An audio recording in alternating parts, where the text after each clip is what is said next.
ఆయన ఎంత బాధపడ్డాడు. ఎందుకు ఇవన్నీ బాధలు అంటే మనం రక్షించడానికి. ఇంకొకటి, ఆయన ప్రతి ఒక్కరు కూడా ఈ గుడ్ ఫ్రైడే అంటే ఒక దినాన్ని చాయిస్ చేసుకొని, ఇదిగో ఈ దినము యేసుక్రీస్తు చనిపోయిన దినమని గుడ్ ఫ్రైడే అన్నారు. గుడ్ అంటే ఆయన చనిపోయింది మంచి రోజు. ఇదేంటి చనిపోయిన రోజు మంచిది ఎలా అవుతుంది? చనిపోతే బాధ కదా మనకి. ఇప్పుడు ఎవరైనా చనిపోతే మనము ఆ రోజు ఏం చేస్తాము? బాధ, ఇబ్బంది, కుటుంబం, సమస్య. కానీ యేసుక్రీస్తు ప్రభు చనిపోయింది గుడ్ అంటే మంచిది. ఎందుకు మంచిదంటే ఆయన నిన్ను, నన్ను, మనందరినీ, భూమి మీద ఉన్న ప్రతి మనిషిని కూడా నరకములో నుండి తప్పించిన దినం అది. మనమందరూ రక్షణ పొందిన దినం అది.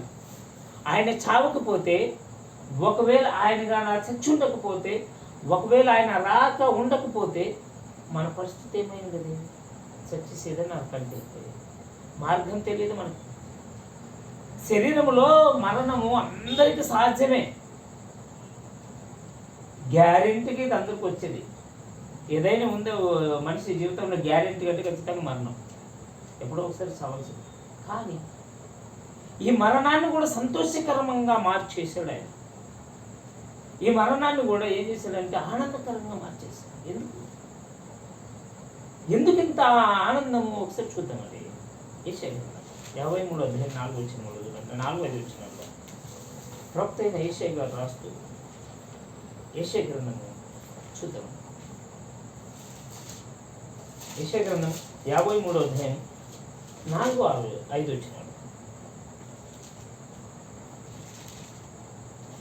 यशाया 53:4-5.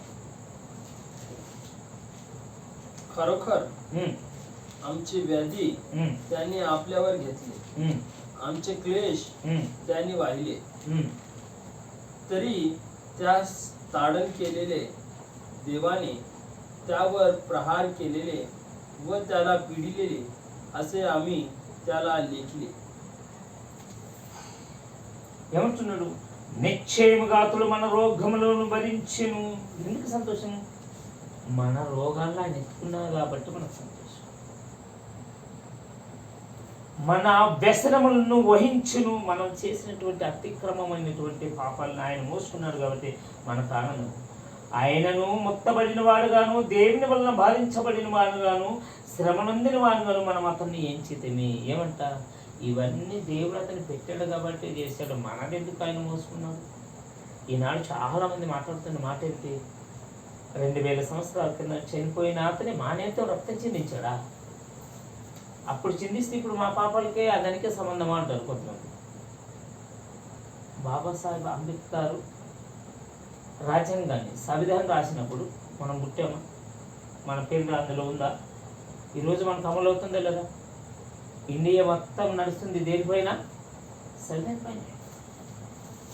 ఇప్పుడు పుట్టే పిల్లలకి, ఇంకా రాబోయే పిల్లలకు కూడా దేనిపైన అధికారం ఉంది? సంవిధానం పైనే.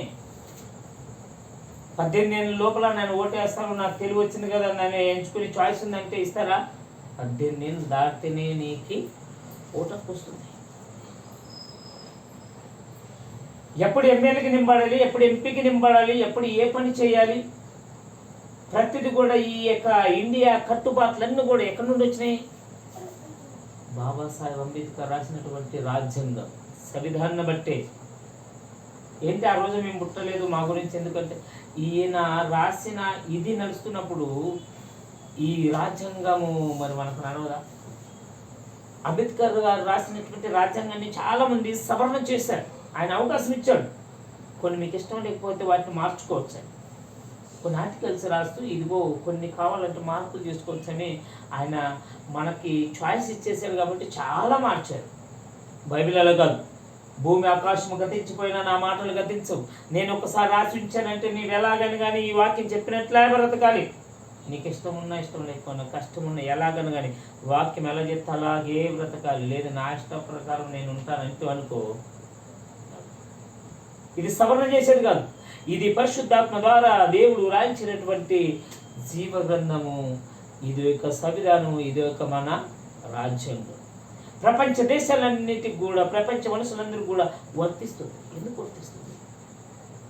మనిషి పుట్టుక మొదలుకొని చచ్చేంత వరకు, చచ్చింది మొదలుకొని తిరిగి లేచేంత వరకు కూడా ప్రతిదీ పొందుపరుచున్నాడు కాబట్టి. ఈ ఇండియా యొక్క రాజ్యాంగము మనిషి బ్రతుకున్నంత వరుసగా పనిచేస్తుంది. చనిపోయిన తర్వాత దానికి సంబంధం లేదు. కానీ ఇది అలా కాదు. నువ్వు చనిపోయిన తర్వాత కూడా ఎక్కడ పోతావో, ఏం చేయాలో, ఎక్కడ ఉంటావో ముందుగానే చెప్పింది. చూడండి, ఇప్పుడు 5వ వచనంలో మాట్లాడుతున్నాడు. खरे पाहिले असता तो आमच्या अपराधामुळे घायाळ झाला, आमच्या दुष्कर्मामुळे ठेचला गेला. आम्हा शांती देणारी अशी शिक्षा त्यास झाली. त्यास बसलेल्या फटक्याने आम्हास आरोग्य प्राप्त झाले. ఏంటట? మన అతిక్రమాలను బట్టి అతడు గాయపరచబడను. ఎందుకు గాయపరచబడ్డాడు? ఎందుకు ముళ్ళ కిరీటం పెట్టుకున్నాడు ఆయన? ఎందుకు చేతులు మేకులు కొట్టించుకున్నాడు? ఎందుకు కొరడాలతో దెబ్బతిన్నాడు? మామూలు కొరడాలు కాదు.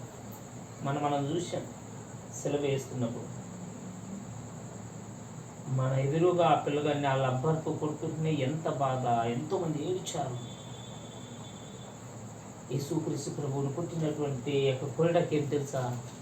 ఇంచున్నర, 2 ఇంచులు ఇలా బ్లేడ్లు కలిగింది. ఇలా వేసి లెగ్గితే ఇంత మాంసం బయటకు వచ్చింది. చర్మము, నాగేలు యొక్క దున్నితే సేన ఎలా గీతలు పడుతుందో అలా శరీరం అంతా గాయాలు బాగా. ఎందుకు ఇన్ని దెబ్బలు తిన్నాడు? ఎందుకు ఇంత శరీరంలో ఒక్క రక్తం పొట్టు లేకుండా రక్తాన్ని కార్చాడు అంటే మనందరూ ఇక్కడ చెప్తున్నాడు చూడండి. మన అతిక్రమాలను బట్టి అతడు గాయపరచబడిను, మన దోషములను బట్టి నలగొట్టబడిను. ఎందుకు నలగొట్టబడ్డాడు?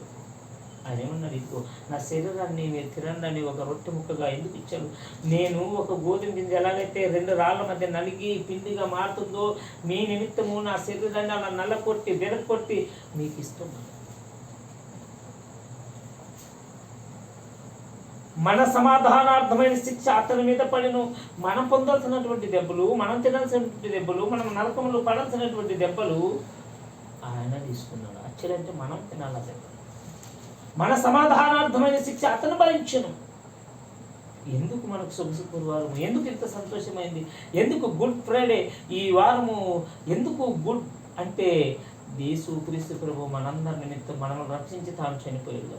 తాను చనిపోయినందుకు కాదు గుడ్ ఫ్రైడే అంటే మనం రక్షించబడినందుకు. ఆయన తెలుసు నేను చచ్చిపోతానని, ఆయన తెలుసు నేను లేస్తానని. ఆయన సచ్చిన దానికంటే మనం అందరం రక్షించబడడం అనేది సంతోషం. చచ్చిపోతే సంతోషమా? ఇదే విచిత్రం కాదంటే విచిత్రం కాదు. ఎందుకు తెలుసా? మనమందరూ కూడా ఎక్కడికైతే పోవాలో అక్కడ నుండి తప్పించాడు. నరకంలో నుండి తప్పించాడు. మనం తెలియాల్సినటువంటి దెబ్బల నుండి తప్పించాడు. ఈ మరణం శాశ్వతం కాదు. మరణం అందరికీ శాశ్వతమైన ఈ మరణం శాశ్వతం కాదు. ఇంకొక మరణం ఉంది. ఆ మరణాన్ని ఇంకొక మనల్ని ఏం చేశాడు? కాపాడు. గ్యారంటీ అయింది ఈ మరణము. కానీ ఈ మరణంకు భయపడద్దండి. దీని వెనుక ఇంకొక మరణం ఉంది. ఆ మరణానికి భయపడండి. మరణాన్ని సైతం జయించి, ఇదిగో మరణమా నీ ముళ్ళెక్కడ, మరణమా నీ విజయం ఎక్కడ? చావును సైతం జయించి సావుకే సవాలు విసిరినటువంటి అతడు పొందిన దెబ్బల చేత మనకు స్వస్థత కలుగుచున్నది. ఎందుకు సంతోషించాలి? ఎందుకు ఈరోజు ఈస్టర్ పండుగ చేసుకుంటారు? ఎందుకు గుడ్ ఫ్రైడే చేసుకుంటారు అంటే ఆయన పొందిన దెబ్బల చేత మనకు రక్షణ వచ్చింది కాబట్టి, మనకు స్వస్థత వచ్చింది కాబట్టి, మనం నరకంలో నుండి తప్పించబడ్డాం కాబట్టి, మనము సదాకాలం ఆయనతో ఉండాలంటే మనం ఏం చేయాలో నేర్చుకున్నాం కాబట్టి. ఈరోజు ఒక్కనాది కాదు, క్రైస్తవులందరూ తెలుసుకున్నటువంటి విషయం ఏంటో తెలుసా? ఏదో సంవత్సరంకి ఒకసారి గుడ్ ఫ్రైడే జరుగుతుంది, ఈస్టర్ జరుగుతుంది, లేక క్రిస్మస్ జరుగుతుంది. అనుక్షణము మనం బ్రతికున్నంత వరకు ప్రతిరోజు కూడా జ్ఞాపకం చేసుకోవాలి ఆయన మరణం గురించి, ఆయన మరణ పునరుత్థానం గురించి. ఇదిగో పలానా ఆయన వచ్చాడు ఈ లోకానికి, యేసుక్రీస్తు ఒక మనుషుడు ఈ లోకానికి దేవుని కుమారుడుగా వచ్చేసి మనందరి నిమిత్తము ఆయన తిన్న దెబ్బలు చూడండి. ఇప్పుడు చూడండి ఆయన ఎలా మౌనంగా ఉన్నాడో. 50వ అధ్యాయం, అది యేషయా గ్రంథం 50వ అధ్యాయం 6వ వచనం చూడండి ఏమంటున్నాడు. మనందరి నిమిత్తం ఆయన ఎంత బాధపడ్డాడు చూపిస్తున్నాడు చూడండి. मी मरणापुढे आपली पाठ केली, केस उपटणाऱ्या पुढे मी आपले गाल केले, उपमर्द व छिथू यापासून मी आपले तोंड चुकविले नाही. ఏమంటున్నాడు? కొట్టువారికి నా చెంపలను అప్పగించి తిని. ఆయన్ని పిలుగు తిరుగుతారు, మూతి మీద కొట్టారు, చెంపల పైన కొట్టారు. వెంట్రుకలు పెరిగి వారికి నా చెంపల్ని అప్పగించి తిని అంటున్నాడు. చూడండి, కొట్టు వారికి నా వీపుని అప్పగించి తిని, వెంట్రుకలు పెరిగి వారికి నా చెంపల్ని అప్పగించి తిని. ఎవరైనా పిల్లల్ని ఎత్తుకున్నప్పుడు కొంచెం గడ్డము మిసాలు పడితే నేను పానం పోయినట్లయితే ఆయన ఎంటికలు గడ్డములు బట్టి ఇగ్గారు. ఆయన ఎంటికలు బట్టి ఇగ్గితే వాళ్ళని ఏమనలేదంటే, ఎంటికలు పెరిగే వరకు నా చెంపలు ఇచ్చాను. ఎంత బాధపడి ఉంటాడు ఆయన, ఎంత శ్రమపడి ఉంటాడు. కొట్టువారికి నా వీపుని అప్పగించుతానంటే ఆయన గుద్ది, ఇదిగో నీవు దేవుని కుమారుడు కదా, నేను కొట్టిన వాడు ఎవడు ఒకసారి చెప్పు. పొడా దెబ్బలు, పిడుగుద్దులు, ఆయన పెట్టినటువంటి బాధ చూడనే అంటున్నాడు. ఉమ్మి వేయి వారికి, అవమానపరచు వారికి నా ముఖము దాచుకునలేదు. ఉమ్మి వేశారు, అవమానపరిచారు. వందలాది మందిలో, వేలాది మందిలో ఇలా కూర్చోబెట్టి ఆయన మీద ఊవిసి, రాజు కదా నీవు, ఎంత అవమానం. మీరు అవమానపరిచిన నేను నా ముఖాన్ని దించుకోలేదు, నేను తలంచుకోలేదు, సిగ్గుపడలేదు. ఎందుకంటే నేను వచ్చింది ఇవన్నీ భరించడానికి. ఇవన్నీ ఒకరోజు మీరు భరించాల్సి వస్తుంది. వాటి నుండి మేము తప్పించడానికే నేను వచ్చాను కాబట్టి, అందుకని మీరు ఇవన్నీ పొందకూడదని నేను చనిపోతాను. ఎందుకంటున్నాను గుడ్ ఫ్రైడే అంటే మనము చనిపోయింది చాలా ప్రాముఖ్యమైనది. కార్య ఆరంభం కంటే కార్య అంతం మేలు. ఎలా మొదలు పెట్టామనేది కాదు, ఎలా పుట్టామనేది కాదు, మనం చస్తున్నప్పుడు ఎలా ఉన్నామనేది చాలా ప్రాముఖ్యం. ఏట్లా పుట్టావు, ఎలా పెరిగావు కాదు, చచ్చిపోతున్నప్పుడు మన పరిస్థితి ఏంటి?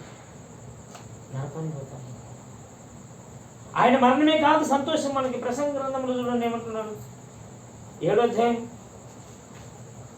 ఒకరి జన్మదినం కంటే మరణ దినమే మేలు అంటున్నాడు ఆయన. నీ పుట్టిన దినం కంటే సచ్చిన దినం మేలు. ఆయన సచ్చిన దినం ఎలాగైతే మనం గుడ్ ఫ్రైడే, శుభ శుక్రవారం అని మనం జరుపుకుంటాము, సంతోషకరమైన దినమని మనం జరుపుకుంటాము అని అంటున్నాడు. నేనే కాదు ఆయన, మీరు కూడా సచ్చిన దినం మంచిది. మీరు పుట్టి ఏం సాధించారు చెప్పండి? ఎవడు పుట్టిన తర్వాత, పెద్ద అయిన తర్వాత పాపిగా మారుతాడా, మంచోడు మారుతాడా, దొంగగా మారుతాడా, ఎలా మారుతాడో తెలియదు. కానీ మీరు సచ్చిన్నారు. ఈ లోకంలో చేసిన ప్రతి దానికే కదా నీకు ఫలితం వచ్చేది. చూడండి ఏమంటున్నాడు, సుగంధ తైలం కంటే మంచి పేరు మేలు, ఒకరి జన్మదినం కంటే మరణదినం మేలు. మరణదినం మంచిది. అందుకే యేసుక్రీస్తు జన్మాన్ని మనము శుభ శుక్రవారం అంటాం. ఎందుకంటే ఆయన చనిపోయాడు కాబట్టి మనకు రక్షణ. ఆయన చనిపోయాడు కాబట్టి, ఆయన రక్తాన్ని చెందించాడు కాబట్టి మనం రక్షించబడ్డాం. ఈరోజు నీవైనా నేనైనా గుండెల మీద చేసుకొని చచ్చిపోతే నేను నరకానికి పోకూడదు అనుకుంటామంటే ఆయన నమ్మినందువల్ల. ఆయన సదాకాలం ఉంటాడు. ఆ రోజు చనిపోయి మనం విడిచిపెట్టలా. చూడండి మత్తయి సువార్తలో ఒక మాట చెప్తున్నాడు చూడండి, ఎవరికి సదాకాలం ఉంటాడు ముగించేసుకున్నాడు. మత్తయి సువార్త 28వ అధ్యాయం 19-20 వచనాల్లో ఉంటుంది చూడండి. 28 अध्याय 19-20 मत्तई सुवार्त.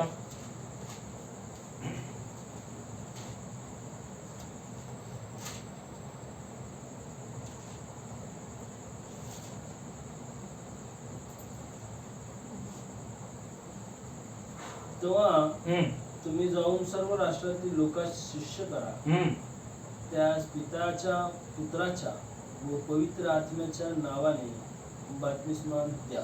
ఏమంటున్నాడు? కాబట్టి మీరు వెళ్ళి సమస్త జనులను శిష్యులుగా చేరి తండ్రి యొక్క కుమారుని యొక్క పరిశుద్ధాత్మ నామములో వారికి బాప్తిస్మం ఇవ్వండి. అనేకులకి ఇదిగో యేసుక్రీస్తు చనిపోయి తిరిగి లేచాడని శుభవార్త చెప్పండి.